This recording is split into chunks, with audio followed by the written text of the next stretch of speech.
If you want people to remember and like you, instead of forget and dismiss you, you're in the right place. As an incredibly shy kid myself, I know the pain of having people only talk to you because they have to, not because they want to. And it's painful. As well as having people seemingly forget what you said as you're saying it, as if what you say doesn't matter that much. If you felt anything like this, then this video is for you.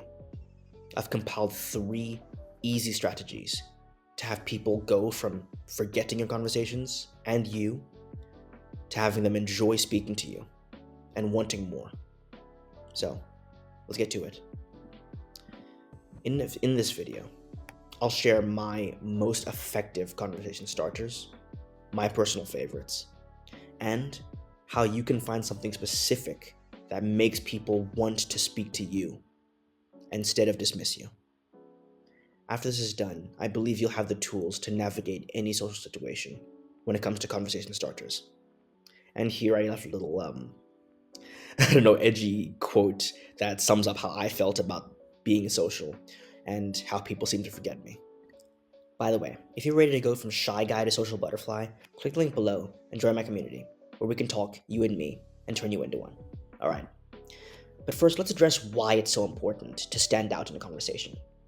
People remember things that are unique, that are interesting, and things that trigger their emotions, be it sadness, be it anger, be it excitement, fear, frustration. And this goes as well for conversations. Usually, people have boring, polite small talk, basic conversations with basic questions. How are you? How are things? Oh, that's nice. Yeah, I'm good as well. These things are so mundane that they leave literally no impression in our minds and can lead to people often forgetting them entirely, as well as you. And you're shocked people don't remember your name. So, if you want to have good conversations with people, you need to be interesting. Don't worry, I know it sounds scary, I know it sounds difficult, but relax, it's neither.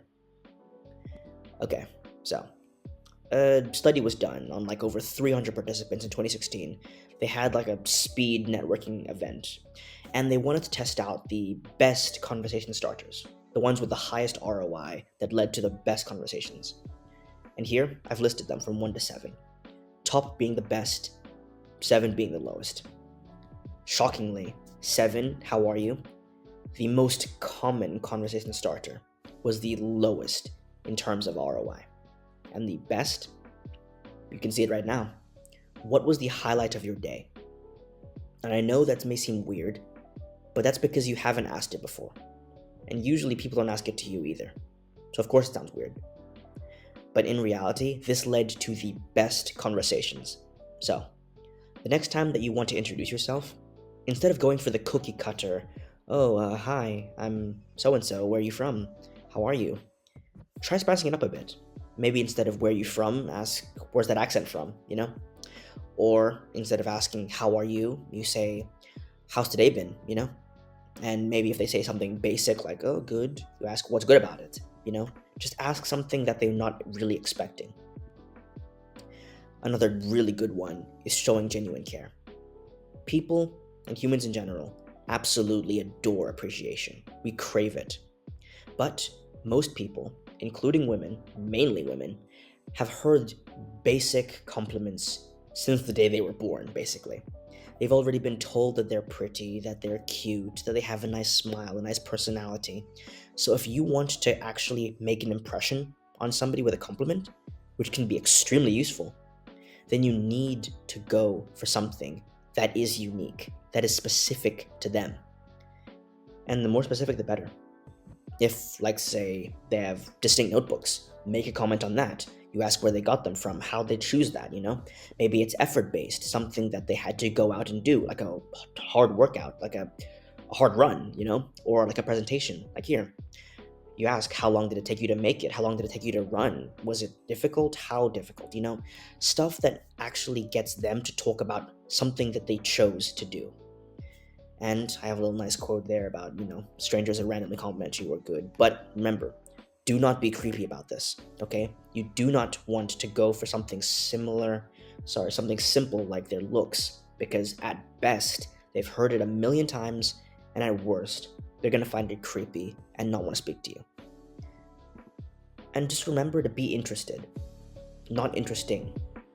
Because, of course, some of these questions can be considered cringe or cheesy, but that's only if you're saying them just to say them, like you don't actually care.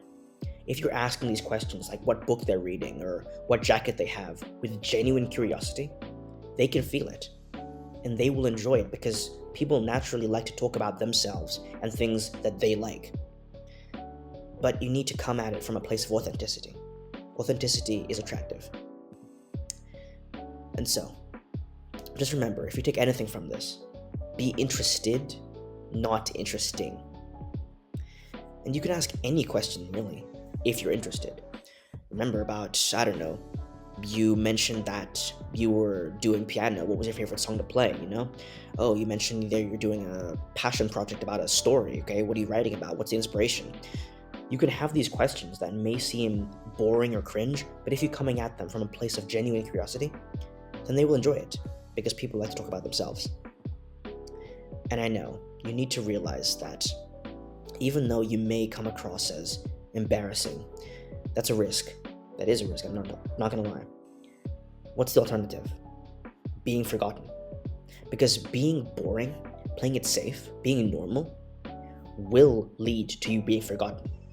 Because the worst thing you can be when talking to any person, male, female, whatever, is boring. And I know that you come across that way sometimes, but you're not boring. Just stop saying boring things. And I know that you're scared of being embarrassed. That is a risk. But what's worse? Risking being embarrassed, which 99% of the time is in your head, or being forgotten, which is much more likely. I know which one I would rather not do.